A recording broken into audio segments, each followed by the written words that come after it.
Kelinlarning kichigi, uyimizning kichigi deya kim aytsa ham tiqilib qolsin tupiga. Kichkina kelinlar pishiq bo'ladi.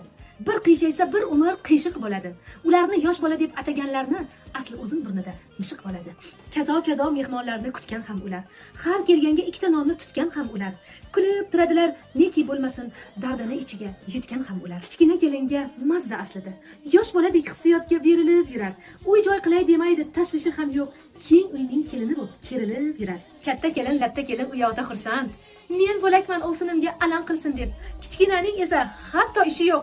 Yurar tashvishni men emas, yangam qilsin deb. Kichkina ahmoq, katta chaqmoq demanglar. Bunchasini charxlab qo'yadi. Bozor o'charga bitta oboring, narxlarni nerealni narxlab qo'yadi. Qaynona yo'q qaynotaning hurmatini qilgan, katta ovsinlarni izzatin qilgan. Qayni singil mulla aka qaynopalarni yelib yugurib xizmatin qilgan. Katta kelindan katta mas'uliyati. Hammani ko'nglini ovlamoq kerak. Ruxsat olish uchun u yoq bu yoqqa qaynonaning kayfiyatini poylamoq kerak. Xafa qilmang kattalar kichkin toylarni. Qanday xafa qilish mumkin erka toylarni? She'rimning so'ngida bir gap aytaman. Zaviduyte молча kenja toylarni. Qiz boshidan tangalar sochiladi shovullab. Yor aytsa yangalar, yurak yondi